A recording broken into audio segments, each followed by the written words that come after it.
part of what we are evaluating right now for our own future investment opportunities is a few different markets within New Jersey that are not where we currently operate in North Jersey and where we currently operate in Atlantic City, but they are close enough to those markets that it's pretty likely that we could use some of our existing partners and vendors to service those Airbnbs as well. Mm-hmm. And we have, yeah. I think to the extent that that's possible, that's certainly worth considering. I think part of the reason we're considering this is that some of these other markets are very different in nature in the sense that they wouldn't necessarily be beach towns. Even though they might be an hour away from the beach, they're not beach towns.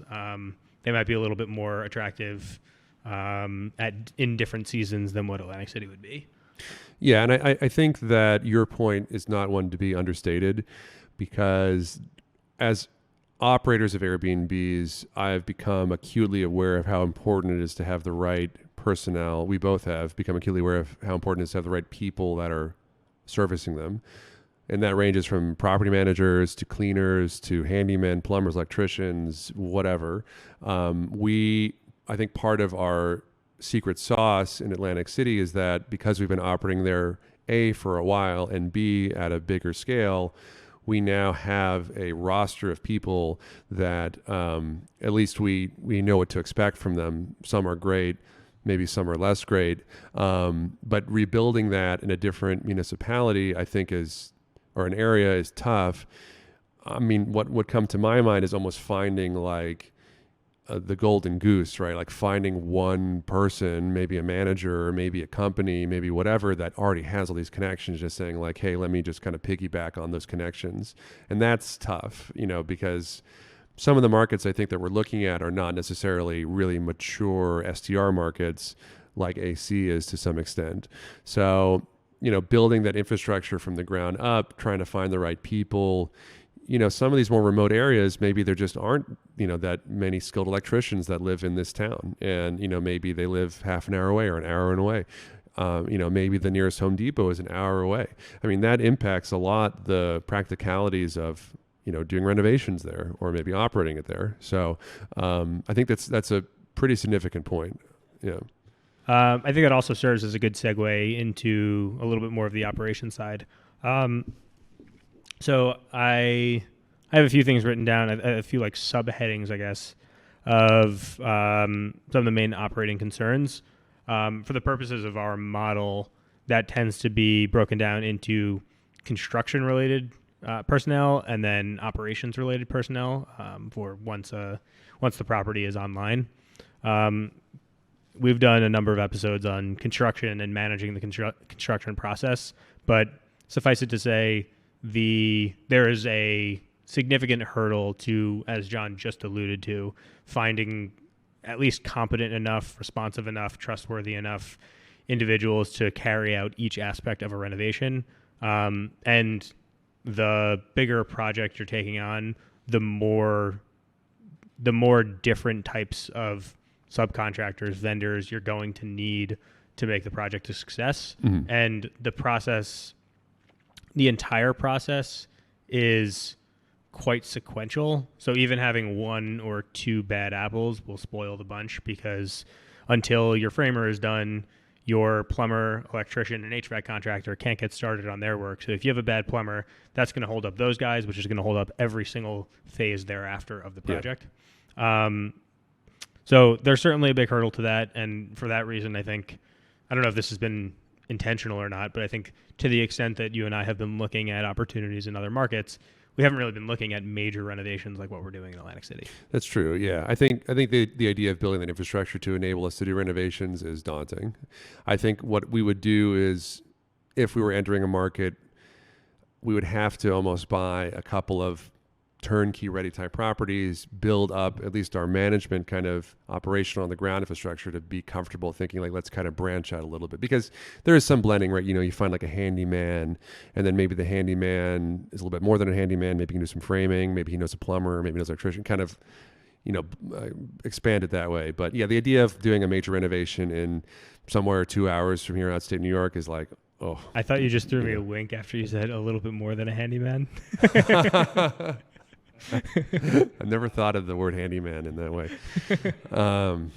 But, which maybe is not how you were thinking of it either, but handsy man. Yeah. But yeah, that's a great point. I think maybe the plan B to that is if we were to find something that was in a market, made a lot of sense, was the right kind of asset, just needed maybe a little more work than we really wanted to do. I think at this stage of the game, I'd be much more inclined to try to go through a proper general contractor in this new market. And, obviously price dependent and sort of quality dependent. And after checking referrals and whatnot, after going through all of these renovations on our own, I've realized what goes into them. And the idea of just handing the keys off to someone else to say, here's the project, here's what we expect, here's what we want it to look like, get us there.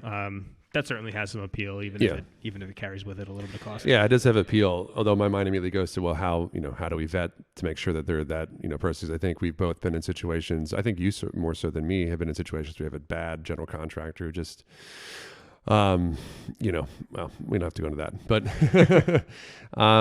yeah. So I think this whole conversation is a long way of saying that our approach to entering a new STR market is, I think, very thoughtful and purposeful, perhaps in a way that we were not in Atlantic City. My feeling is kind of like, after putting in this effort and thought, wherever we go, I want to kind of go in a serious way. I think one of the cool things about Atlantic City is that, the way I always describe it is kind of that arbitrage opportunity almost. Being a lot of based demand, but at the same time, the assets themselves are priced wrongly, I guess, relative to A, their usage, and B, just other assets that are kind of in the same location, or more or less the same location. So like finding something like that would be cool, would be nice. I don't know if another way to say that is like where we're looking for kind of economically depressed areas near less economically depressed areas, or near areas that have, tourism appeal or something like that. But, it's kind of just figuring out other ways to say that same thing, where assets are mispriced, but there's enough demand to that location where you could really, it kind of makes your effort worthwhile financially. Yeah, one pattern that I've noticed in a lot of the places that we've been looking at recently in markets outside of Atlantic City, but I think it's a pattern that also holds true for Atlantic City, is that what we're looking for as STR operators are cool assets. We're looking for amenities. We're looking for something that looks sort of like photogenic, and I think in there are a lot of markets where ordinarily the buyer for that type of asset is someone who's looking for a primary residence.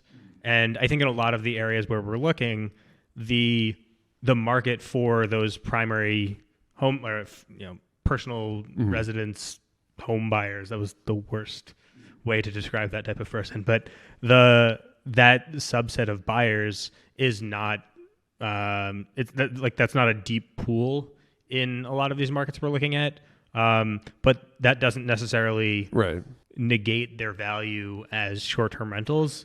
It just means that that's sort of like where the opportunity lies, because I think with a lot of the places that we like, I probably sent you 5 or 6 listings the other day that I think were sort of a nice match between strong location-based demand and solid asset-based demand. And I think of all of those, if they were located maybe in like a different zip code, or if they were located like a few miles in one direction that was in a more prestigious town, those would not be still listed on the market, or they would be priced quite a bit higher.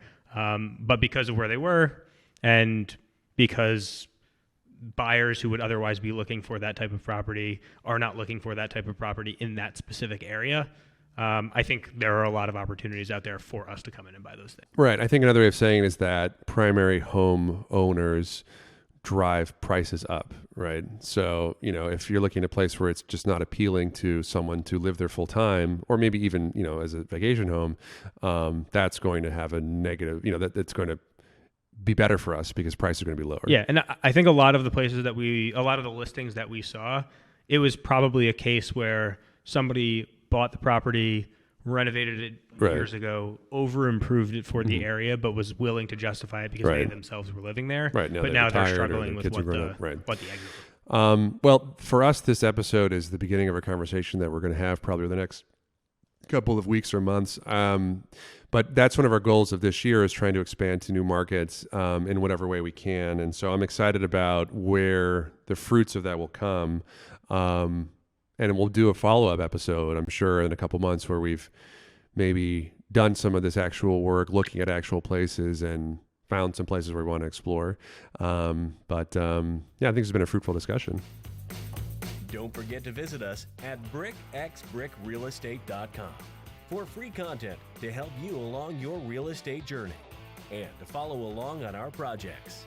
Subscribe and rate us on your favorite podcast app, and engage with us online via Facebook, Instagram, LinkedIn, and brickxbrickrealestate.com. See you next time on the Brick by Brick Podcast.